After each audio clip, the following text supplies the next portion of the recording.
practice. So welcome to tonight. In the chat, there is a downloadable page that has basically a calendar that you're going to be able to fill in on your own with the different phases of preparation and training. So yeah, welcome. Here is the agenda. I want to introduce myself first. I'm Sarah Niblack, and I came up with Spark Practice because I think it's ridiculous that in music school we don't learn how to practice. We have lessons about theory and the history of music and how to play our specific instrument, but we don't have any lessons and any accompaniment on how to actually do what we're supposed to do most of the time, and we're left completely alone to do it. So with my sports background, I used to be a Division I scholarship rower, and I grew up in elite sports and elite rowing. I always felt sort of left out of the conversation about practice and training and practice strategy and all of that. And it turns out that we just don't really have that conversation.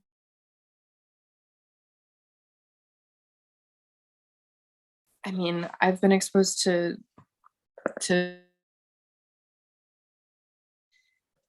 you know, talking to people historically and all of that, just this conversation hasn't really been had, and a lot of time has been wasted, and a lot of torment goes in, and there's a lot of miscommunication, and people get confused, and it just sets us up for a really bad situation.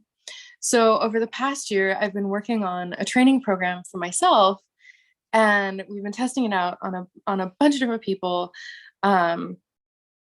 And it's working really, really well. So it's called Spark Practice, and Spark Practice is based around 5 central pillars of music making: S, sound; P, performance; A, attuned intonation, so also the harmonic context; R, rhythm; and K, kinetic integration.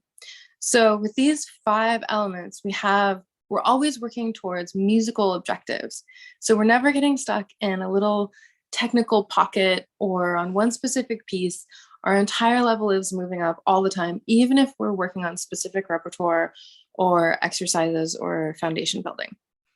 So what we do with these 5 pillars in a practice session is then use our strategies from the 3 M's, either musical, mental, or mechanical, so technical.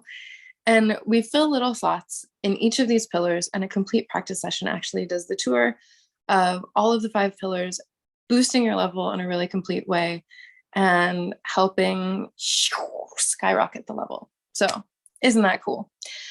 There's a lot of information on the website.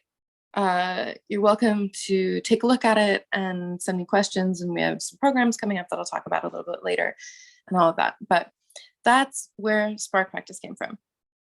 So moving into our training phases, I really wanted to set up something that's flexible, that works with your actual life, so that you're able to kind of have an idea of where you want to go, and also how to get there in a way that corresponds with real life, and that corresponds with a realistic approach that can keep you moving on your path in a really sort of holistic, and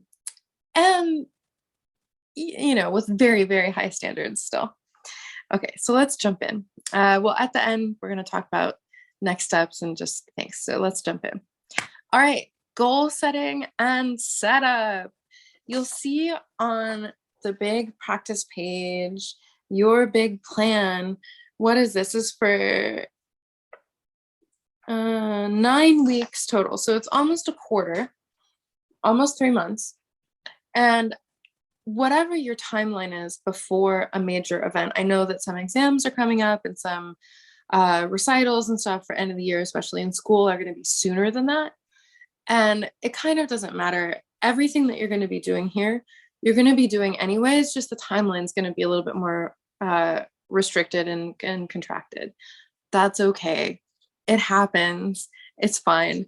But when we're training in this kind of way, it actually helps us have a better result in the short term and also in the long term. So just keep that in mind. And then when you do get something that's a little bit further out, you're going to be able to really go through this. And, it kind of doesn't really matter the intensity that you take in the training programs, because the entire idea is that you're set up to be moving along the path towards your goals, and that regardless of how you feel that day or what else is going on in your life or whatever, you're going to be able to still keep moving towards those goals. So that's a cool thing. So the way this is set up, on the big practice page, on the big page here, what you're going to do is you're just going to fill in the dates, use a Sunday start or a Monday start, whatever works for you. And the general rules are you're going to fill in the dates and you're going to have 1 day a week of rest. Other than that, it's up to you, and we'll get into kind of what goes in to these phases. All right, so goal setting and setup. You're just sort of flirting with the idea of something. Are you going to do a competition? Would you like to play a recital? Is there an audition coming up or a festival that interests you? And so you're going to be seeing kind of like inside of you, what feels good? What do you want to be doing? What sort of direction do you want to go in? And kind of figuring out what's out there. So info gathering is going to be like, well, what do I need for that? What are the dates? What's the admission deadline? What's the repertoire? What do I need to be playing? Do I need to find a pianist? I am a pianist or whatever, like, I don't know, whatever. But you're going to be gathering the relevant information to be able to really make that happen. Then one of the really most important things in this entire exercise is to establish your why.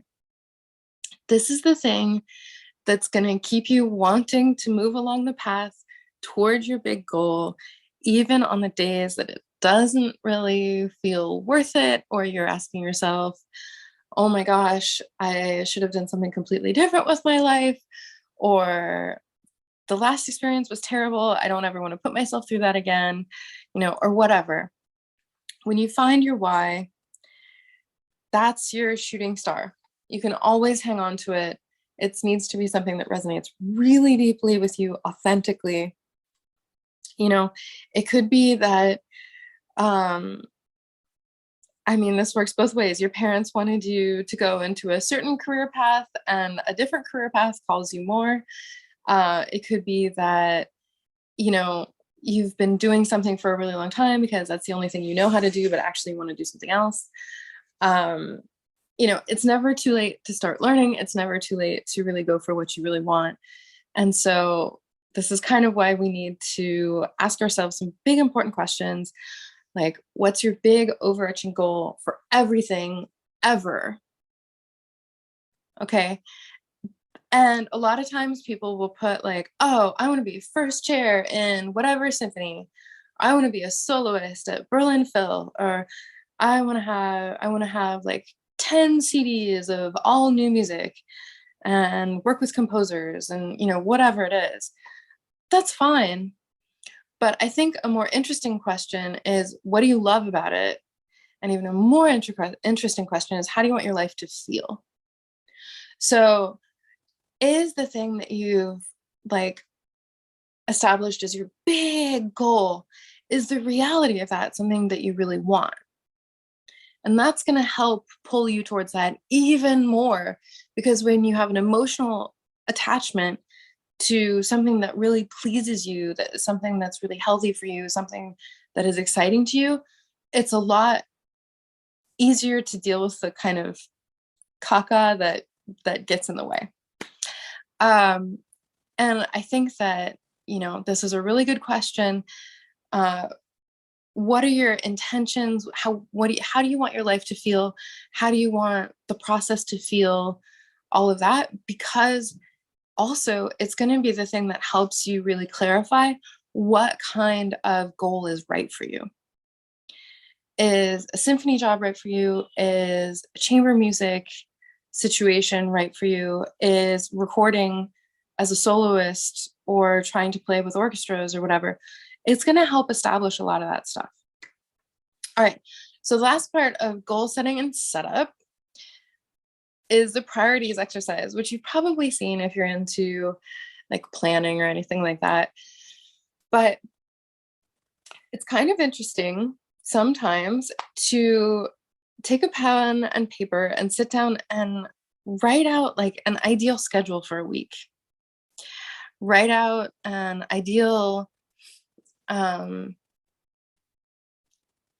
an ideal distribution of how you spend your time. And you have a sort of ideal of what would make you feel really good and what, you think would be really great for your life in front of you. And then you go back and you look at how you actually spend your time and how you actually spend your energy. And that's going to tell you a lot about your priorities. So, how you want to feel and your big overarching goal and how you actually spend your time need to be coherent into establishing your big goal for any big project that requires a lot of you, like preparing for an important concert or an exam or a recital or an audition or whatever. Okay, so that's the goal setting and setup. And it's really important to explore some of this, and in terms of in the practice room, like this is a lot of foundations, it's a lot of technical and, mental basics and musical basics, listening to stuff that you really love. And then when you're also scheduling practice, you're scheduling time to think about this stuff and time to do these exercises. It counts as practice, I promise. All right, so the next phase is the research phase.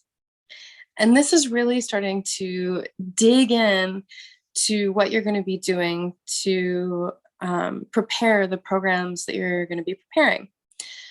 First of all, you're going to separate your repertoire into a couple different categories. Basically, stuff you've never seen before, stuff you know pretty well, and stuff that you basically know by heart. And once you have these three categories, you're going to be doing some of the same stuff in all of them, but it's going to go faster in the things that you've known a long time. And you're going to be doing less like loading and building later of those things and more of like research about it and history and stuff like that to keep it really interesting and sparkly in your mind. So in another class, which is going to be the strategies for mastery, where we're actually going to go through the entire process of a training cycle, which is going to be coming up in the summer, there's an identification and interpretation helper worksheet where you're going to be talking about, when was this piece composed, for what occasion, what's the style, what is the form, tempo, key, composer, all of the stuff that helps us really go in and kind of sleuth around to get as much contextual information about this and about this repertoire as we possibly can. When we're working on a program, for an audition or something that has a lot of stuff on it, it's really helpful. It's really, really helpful. I promise that it is not time wasted. Obviously, you're going to go into it maybe less deeply than you would for a CD that has 2 or 3 pieces on it. But, it's still important to know sort of the basics of where is this piece coming from. So what goes hand in hand with that is also the musical prep worksheet. And that's going to be the kind of thing where we are totally sleuthing. You have your detective hat on with the loop, and you're going in Sherlock Holmes style to get out all of the articulations, all of the indicative words. Is it appassionato? Is it a march? Is it, whatever's in the thing? What kind of articulations are used? What kind of dynamics are used? What's the story arc? What's all of that? And those are 2 really, really helpful things in the strategies for mastery workshop. But one thing that I do want to talk about is starting to bring it together sort of at the end of this research phase. You're going to be getting yourself into it as well and not just writing things down on paper. And so these are major, major keys for kinetic integration, but you're going to clap along with the part with your metronome. And you can do it also with a recording, and that's always fun because then you discover that no recording is actually with any metronome ever. but you can do those two things. Then you sing and clap with the part with the metronome. And the ninja move is to sing the note names and clap with the part with the metronome. If you can do those things, then you're going to be set up pretty well moving into the next phases. And this kind of work, really tying these things together in a totally integrated way where you're brain bending and pushing yourself already in this way, even when you don't have a lot of pressure and your performance goals still kind of a ways off, it's going to set you up royally to be able to really kick butt on the day of.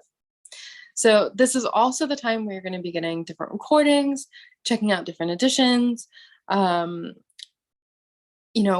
your teachers and your friends for different fingerings and phrasings and tonguings or when do I breathe and, all of that stuff that's instrument specific that helps you with your interpretation. So you're looking for public resources and recordings. Live recordings are awesome too, because it tells you a lot more about how the actual execution of what you're working on can be achieved. You're looking at different editions for choices and historical information about how things have changed and evolved. And you're also looking in your network and your teaching studio and your sort of lineage about how your interpretation can be informed and helped by that as well. Okay, so now we're moving into loading and installation. And this is one of the phases in a training program.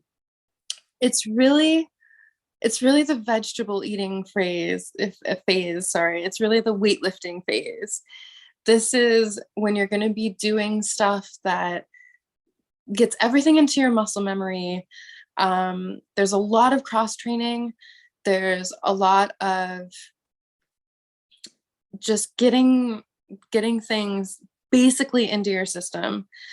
Again, you're still building always, especially with Spark Practice, on all of the pillars. So sound, performance, attuned intonation, rhythm, and kinetic integration. You're going to be doing your skeleton and attuned intonation. So, making sure that you're practicing your scales and the tonalities of your pieces, where you really know in all of the positions and fingering combinations or, registers, even the tonic, dominant, subdominant, and then you're kind of building out the scale from there. If you can do that already, the skeleton in each of your pieces, that's a perfect way to set the scene for loading and installation. So this is where you're going to be bringing a lot of technique, and technique in our 3Ms. So musical, mental, and mechanical. You're going to be listening to pieces a lot. You're going to be putting an extra emphasis on the stuff that you don't know very well. And you're going to be boosting that base ground foundation of all of this stuff so that you're sort of like breathing and sweating all of the material that you're working on. So musical loading and installation, you're going to be doing a lot of listening, a lot of score study, a lot of really sort of imprinting what's going on and what exists out there already. Mental, for this part, you're going to be doing a lot of mental practice. So, trying to really see clearly how things fit together. You can do a lot of singing of stuff that goes along with your part, or like if you're accompanying something else, what's the main melody, or singing the bass line in a recording while you're looking at your part. This kind of mental training goes a long way. And of course, let's remember there's a difference between mental practice and visualization. Mental practice is the practice brain. Visualization is performance brain. And that's something that we talk a lot about in strategies for mastery and everything we do at Spark Practice. So this is where you're really building bulk for the season. Rah! It's the longest time. This is probably going to take like 25 to 30% of your time. Okay. It's the most physically tiring, but not the most mentally tiring phase. So ideally, this is going to be where you can have more practice sessions. They don't necessarily need to be the most intense. So when you're organizing your practice sessions, especially if you're using Spark Practice, you're going to be using your strategies to fill out your sparks that aren't necessarily the kind where you're after the half hour in the practice room, you're going to be totally exhausted. These are going to be the things where you're really installing these basic techniques, sequences, you're using etudes and other things that can really cross-train the rep that you are working on. Okay, so Yana Starker, who is a total hero to me, said, work to the best of your ability.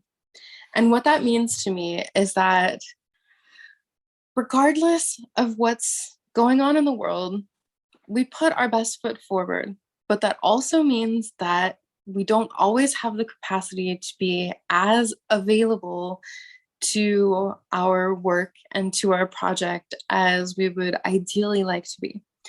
That's okay. It's okay. It's really okay. And when we have our big mission and our big goal, we're still moving towards that because the intention is there, because we've set our intentions for this period, for the phase that we're in, for the day, for the practice session that we're in, all the way down. It's everything that we're doing is infused with that intention. So regardless, it's still working. It's working when we sleep, it's working when we eat, it's working when we're in the practice room, and it's working when we're dealing with the other stuff going on in our life. So if we're at a gig, we're still thinking, oh, how can I play this part with like all of the articulations totally sparkly, and how can I boost my own personal level so that when I get back into the practice room, like, I've brought something to the table to my own work, as well as contributed to, what I'm working on right now, or where I am in this very moment. So to me, work to the best of your ability means bring what you have and be clear about your intention, and you will keep moving towards your goal regardless of what else is going on. Sometimes stuff comes up and you can't be as available to it. You know what? It happens. It's okay. Keep moving as best as you can. Have a plan, follow the plan. You're going to come out at the end better than when you started, and way better than if you never tried. So, practice intensives. Here at Spark Practice, we do practice intensives. Yay! We did one with the viola practice camp last summer, and we're going to be doing one in the spring and one in the fall. So 3 times a year, we have a week that's dedicated to a rocket launch boost of practicing. And this ideally is a time that you can schedule out. You're going to be tired, but what you're going to get from it is going to take you so far. So Spark Practice Intensives are 5 days of strategic practice in a supportive group setting. So you feel confident in the practice room, and it gives you a rocket ship boost towards your end of year performance exams, etc. And any of your performance goals, auditions, whatever. Past participants won festival and school admissions, multiples, advanced in professional orchestra auditions to the finals, and felt confident on stage for recitals and important performances. And these are performances with professional orchestras. Okay, so, and each of them said that this week of this really intensive practice and this group environment was critical in them, really achieving their goals. So what you can expect when you sign up, well, first of all, I think we should have a little phone call before to see if it's going to be a right fit for you. So there's a link to sign up for a 15-minute call with me that we can just talk about whether it's a good fit and, what your goals are and stuff like that. But if it is a good fit and you do sign up for the practice intensive, you get another call with me, and we're going to kind of set up your strategy where you are in the training program, what your goals are, how you want to really use that time, and what we can work on so that I can help support you as best as possible and you really get that super benefit out of the program. So what happens in a day? It's 5 days. We have a group warm-up, video on, sound off, and there's a little bit of mindfulness. There's a little bit of talking about warming up, talking about movement, talking about kind of morphology and basic kinetics and stuff, and mindset and stuff like that. And then we do a warm-up spark. Then there are spark practice sessions. We break for lunch. Then we come back and go through, over the course of the week, the 5 pillars of spark practice with specific practice strategies to be using in the practice room from, again, all of our pillars, SPARK, and also the 3 M's, musical, mental, and mechanical. Then we have some more practice sessions. The total practice every day is about 3 hours. And obviously, as we've been talking about, this can be on the instrument or off the instrument. Sometimes the right answer to your practice problem is off the instrument.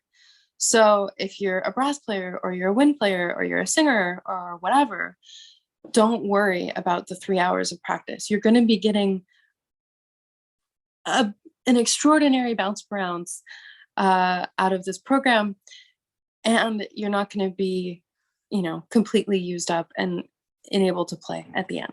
So don't worry about that. And at the end of the day, we do master classes, and these are amazing because they are practice master classes. So everybody comes with something that isn't working very well or some sort of conundrum, and we put our heads together, and it's an incredibly supportive space. And the entire idea is to say, oh, this makes me fall on my face. What do I do about it? And in my experience, I've done this several times and everybody's amazing. And so it's one thing that actually really helps create the group dynamic, because I'm really careful about the vibe and that people are supportive and, that people feel like they can sort of come out of their shell, and it's okay to fall flat on your face. That is a desired effect, because if you do it in group and we can sort it out, you won't do it when you get on stage. And that's always a good thing. And then at the end of camp, end of the practice intensive, we have a little showcase where people are going to be doing one of their first mock auditions for moving through the conversion that launches them on their conversion phase in their training program. So the one coming up is May 2 to 7, not May 6th. So it's Monday through Saturday, but not Friday. And you can look it up on the website, and I'll send a link out to everybody as well, so that you can schedule your 15 minutes conversation with me. And I mean, if you just want to chat and you're curious about practicing, or you're curious about what you're doing, or, if you have any questions, it's something that makes me so happy. So please reach out, and we'll be doing calls this upcoming week to get that all set up. So that is the practice intensive. And as I said, it rocket launches you into this conversion phase where we're switching from the installation and loading mode to competition mode. And don't get scared about competition, the word competition. This is sports training. Like, my background is as an elite rower. I worked with some of the top people in the world on this. I qualified for nationals a couple years in a row, and I'm the first person in my region to qualify for nationals in 3 events, and the second person in the history of my school to go to CCM on a full sports scholarship. So, like, this is just sports verbiage, but the strategies are real, and they're studied, and they're tested, and we're going to bring them into the music world, because we do the same thing. We are high performance athletes as musicians, and we need to start treating ourselves like that. And not just from golf, even though golf is a difficult sport and also it demands an enormous amount of mental preparation and training. And so we can absolutely learn from that. So then we're going to just meld it all together and be totally amazing. So We're switching modes from installation and loading to competition. What that means is that we're starting to expose ourselves to stress.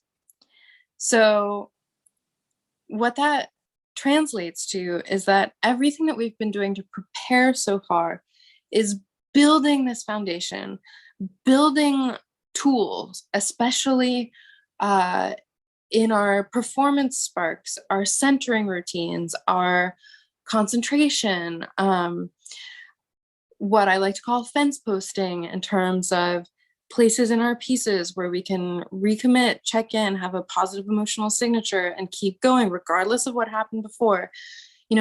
All of these things that we've been building in the foundation, we're going to start exposing it to stress. And what that does, it's like bone healing and general bone health. Like, your bones aren't as healthy as if they have stress to them. Like, if you don't walk and lift weights and stuff like that, your bones will not be healthy. You need to expose them to a little bit of stress. And so for us to want to be a runner and to be able to perform well under pressure, we need to be able to build these tools and then start exposing them to stress in a way that helps construct and build a solid competitor and a solid musician and a solid performer. And this is something that we really miss out on in traditional music school and training. And I am so here to change that conversation, because I found, and this was my experience and the experience of so many people I've met, that we tend to kind of get thrown to the wolves, and you practice by yourself a lot. And then maybe you play for a couple people just at the end and it's terrifying. And then you go into the real situation and there's nothing left and stuff goes crazy. That's not safe. It's not good. And there's another way to do it.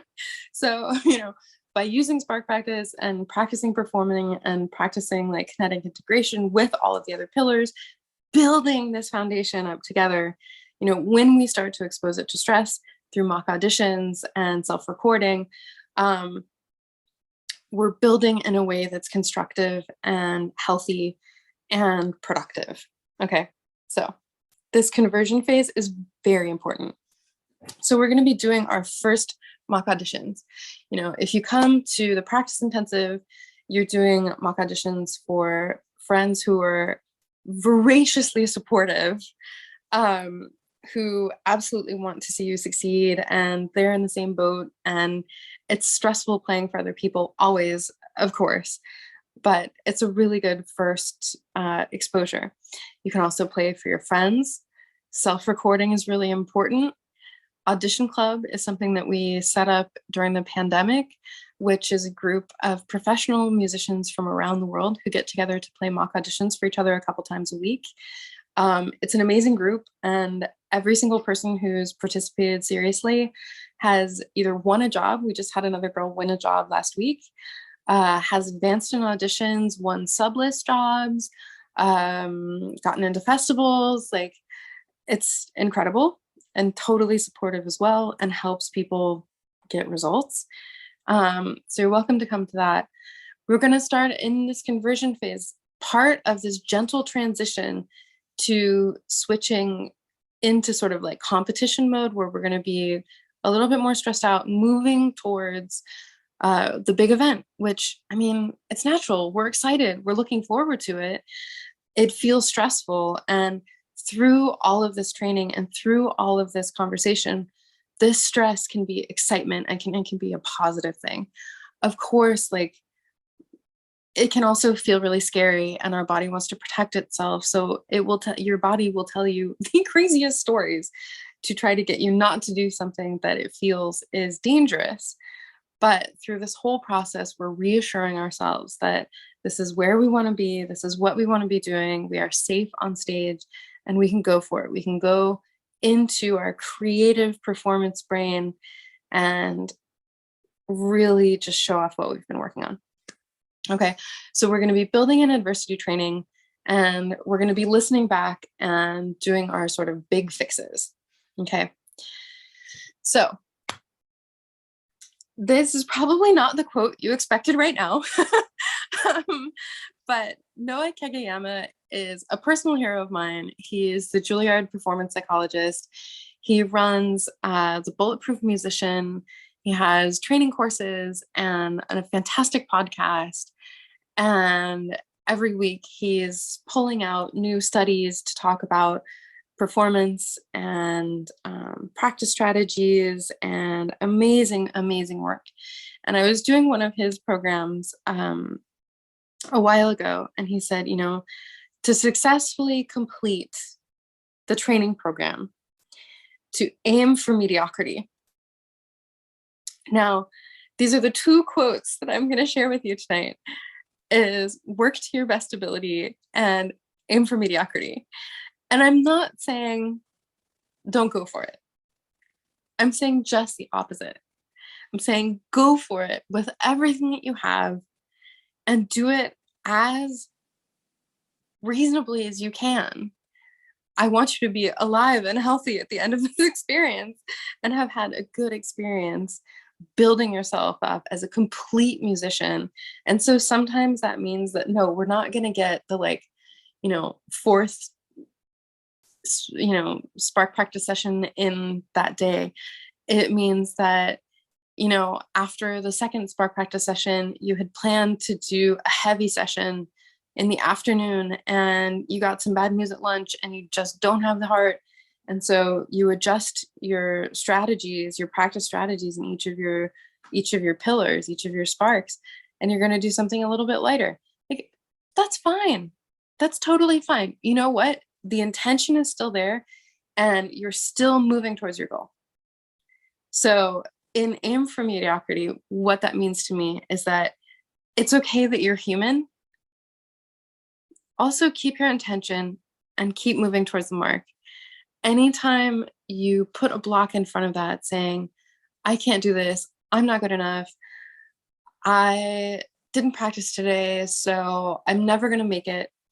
Those are the kind of things that take you out of the running. Tyra Banks would not be super happy with you right then. And all we need to do is, even if we have to lighten the load that day or for a couple days or whatever, life is long. This page, it's going to be full. And if there are a couple days in it that are big X's or you get sick or whatever, that's fine. Look at everything else that keeps you moving towards that goal. If you can't get into the practice room and do a super heavy thing, you can mentally practice. You can listen to your pieces. You can keep moving towards your mark, even if it's just an intention. Okay. So yes. The next step is test drive and refine.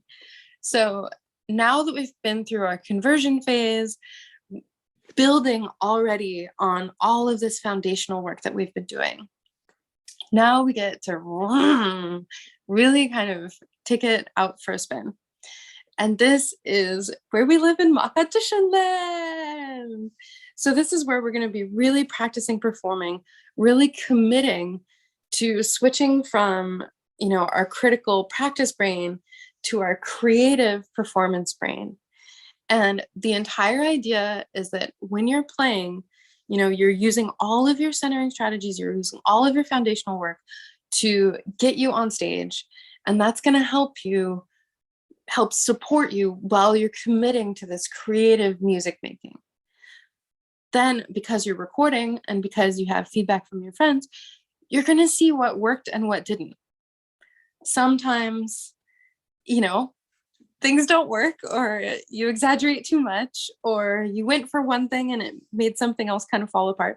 That's totally fine. This is what this is for. This is what this is for. You still have time to go back into the practice room and say, okay, this is what fell apart when I was performing. What are the practice strategies that I have to fit into my pillars in my practice sessions that are going to fix those problems? Because if you're doing spark practice, you have only 2 problems that you're working on at any given time. So you take the biggest ones, you knock them out, you add, you add a problem every time you resolve something. But this is really going to be the time where you are going for it on stage more than you ever thought possible. And you know what? I've done it and I felt completely on my face. I have done it and I have completely bombed, just like anybody. But you know what? Aren't I glad that this is several weeks before I'm actually on stage and I still have time to say, okay, you know what? I liked one part of that. I want to keep that. And then what do I do to fix the rest so that it's on the same level and I have the same standard of music making, same technical capacity, and same mental stamina to be able to make that happen. Okay. So this is when you're playing for your friends. This is when you're getting lessons from teachers or mentors, or if you're taking auditions for principals or people you look up to, for your colleagues or colleagues that you want to be auditioning to be in their orchestra. You're going to be doing a lot of self-recording and reflecting back on those recordings. And, Audition Club is there. It works. You should come. You can join on Facebook. It's an amazing project, and come join us. Okay, so now it's the last week before your big day, or last couple days, depending on how long your training cycle can actually be. This is when you're going to do maybe just a couple mock auditions. You're going to be really boosting the warm fuzzies. This is more visualization. This is something that we talk a lot about in the Spark Practice Strategies for Mastery course, where visualization is your performance brain, but it's just without your instrument. And it's going to be taking you from the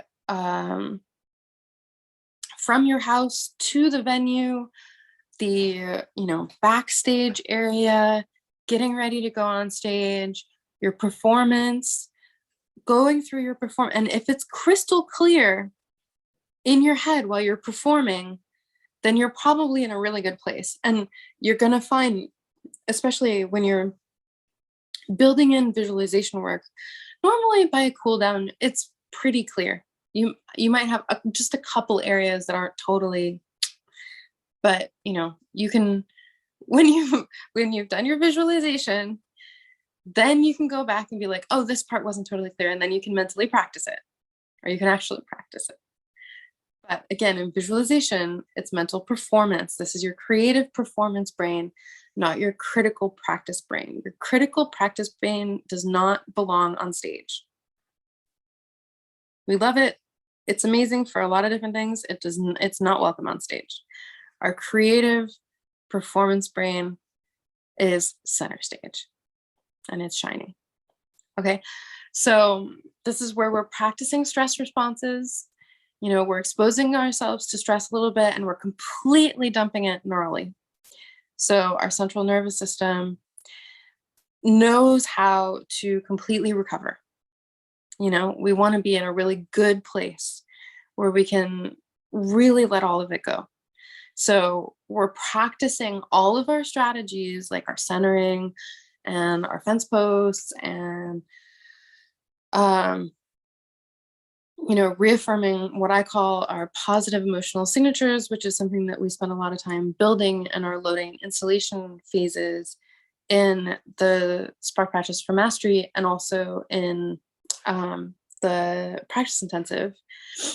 But we're reaffirming those things to make sure that we have as much, armor, creatively supportive, loving armor around us, so that when it's time to perform, when it's time to go up there, we know that we're ready and we have all of the tools to support us, because it's built in to every part of our music making.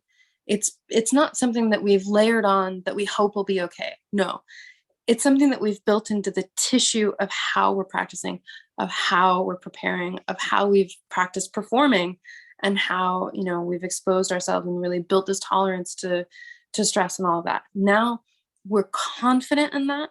Mentally, we're confident in that. And we can just get into the place where we feel really good, where, we don't have a lot of stressful nervous system stimulation in the couple days before this event. We're drinking a lot of water. We're doing all of the things that are like helpful self-care, eating well, sleeping a ton. I watch Kung Fu Panda and eat pho. That's what I do. That's my self-care sweet spot. But everybody has their own, going into that. You've done the work. You've done the work, and you've built a complete package. You are a complete package.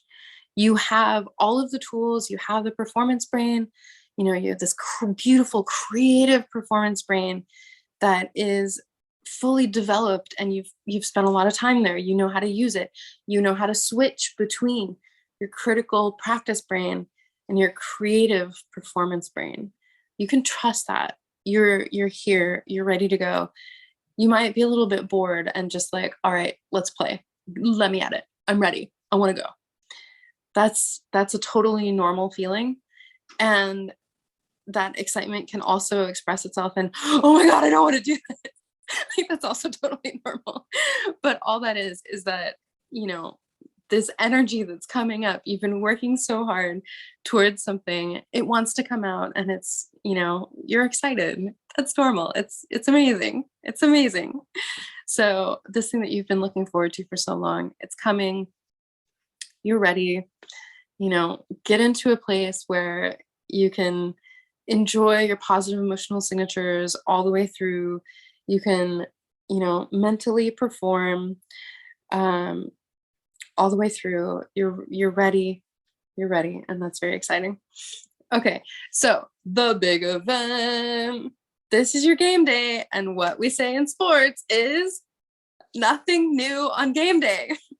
So this is not the day that you're going to wake up 3 hours earlier than you usually do and drink 5 coffees and eat gluten if you haven't had gluten in 5 years. Okay. This is the day that you're going to do the same ho-hum, whatever, have some oatmeal and a green tea. Like, I don't know what you do in the morning, but, do your normal routine. Okay. And, something that we talk about in Strategies for Mastery is also building in your plan. And, you can even do your game day plan for some mock auditions as well. So you're doing the entire experience, and in your plan, I like to do some scouting, which means, figure out where the venue is. Usually you can find pictures of what the venue looks like. If you have a rehearsal, take some pictures of the room. Something that I like to do is take a video walking into the room. It really helps me with my mental practice and then visualization when I have something that it's actually what it looks like. So yeah, take a video of yourself like walking through, not a selfie video, but from your perspective, live the movie of you walking through the venue and going to where you're going to be performing. There's also snacks and materials prep. Bring more food than you think you should, and don't just eat crap from the vending machine. Make sure that you have snacks that help you feel good and aren't too heavy so that you can't play or you feel blah. You will have mapped out along this entire path, what style of activation is best for you. And you want to have everything around you and everything that you're putting into your body sort of accompany that activation and match that. So it's not too light and not too heavy. You just have your Goldilocks snack pack. Materials, yeah, maybe don't forget your music, but when you do your game day mock auditions, you know, you're going to be going through this whole thing. So you're going to be practicing putting it in, checking, whatever, like all of those things that you're going to need on game day, you need to have ready to go, your outfit, stuff like that. I am a huge fan of having air traffic control headphones on game day. Recitals, especially auditions, exams, juries, whatever, because you've done so much work and you're so ready and you're in such a good space about this. People who are nervous will be drawn to you. And so bring giant headphones and don't talk to them. Say hi, don't be a jerk, but like protect your space, protect your head, protect the stuff that you've been working on. You still have a job to do, and your job to do is go do the best you can. I mean, it's not to go be perfect. Perfect doesn't exist. That's not an excuse either. Okay. You've done so much work to get to this point. Like, go enjoy it. Okay. But you do have work to do. And especially if you're waiting between rounds at an audition or an exam or something like that, that's a really, really important time to make sure that you're doing all of the things to help, nervous system regulation. Okay. So trust your work. I mean, look at everything you've done. I'm so proud of you. I mean, amazing, right? Look at everything you've been through. And you have so many people behind you rooting for you and cheering you on. And you can be proud of yourself, regardless of the outcome. And I know that's like the worst thing to hear, but regardless of the outcome, you can be proud of yourself for the work that you put in. Okay. So go create creative performance brain. Be courageous. Courage is, being afraid and doing it anyway. We know that's why you have all of these systems in place. You have your fence posts so that, at maybe it could be like 10 specific little points in any given excerpt, you're recommitting to everything that you've prepared for this artistic excellence that you want, for doing what you practiced, and just show it off. You don't have to be better than all of the days of practice before on the day of. All you have to do is show up and do an accurate representation of what you've practiced.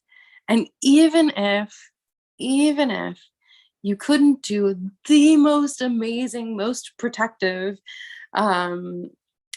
gorgeous preparation for this entire thing, you are so much further down the path than you would have been if you didn't use this kind of training program, or if you just didn't have this intention to accompany you all the way. Okay. So regardless of this, go into your game day, have your plan, nothing new on game day, trust your work, create, protect your head. And I am so proud of you. Okay. All right. Apparently the rest of the slide isn't there. Okay, so recovery and reward. As the slide says, this is one of the most important parts of any training plan. Okay, in any elite training plan, recovery and reward is built in. Okay, look at what you just lived through. Oh my gosh. At the end of that, you need to chill out. You need to have something that is a little less pressure, that you can just enjoy and, finish nervous system dumping and let it all out, and look back and reflect on, you've been through this whole thing. Yeah, you can take some notes on how you would do it differently next time, but just appreciate the entire path that you've been down and reward yourself. You've achieved your big goal. Your big goal was to perform at your big event. You've done it. Regardless of the outcome, you get the reward for having put that effort in and held that intention for that long time. Okay? So congratulations. You did it. Now go enjoy it a little bit. All right. So next steps. Thank you so much for being here. The Spark Practice Spring Practice Intensive again starts the 2nd of May. Again, it's a week of strategic intensive practice and support and fun. And the way that it works in the actual practice sessions is that we use a Spark Practice timer, so 5-minute segments. And of course, you'll know what to do because already you have your 5 pillars, you have your practice strategies. We will have had a session after you sign up before the program starts so that you know exactly what you're doing, and all you have to do is show up with a good attitude. The mental charge of organizing your work is done. That doesn't exist anymore. All you have to do is show up with a good attitude, and you'll be a couple steps higher in your playing at the end of the week. Every single person who's done it has said exactly that. So be one of those people. But I prefer that we have a little call, a 15-minute call to talk about that before you go ahead and jump in. So you can sign up on the website, and I think the link is on Instagram as well to sign up for that. Yes, it is. You can just say book now and take the option for the 15-minute call.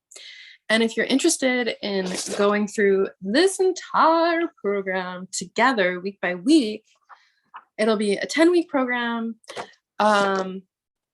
available pretty soon to sign up. And the first week will be the Spark Practice pillars, so that you really know what we're doing in terms of how to put that into our training plan. And then week by week, we'll be going through all of these steps and all of these phases so that you know how to take repertoire from looking at it for the first time to a rock solid performance. So thank you so much for being here. It's been a pleasure. And again, if you have any questions, please send them to me DM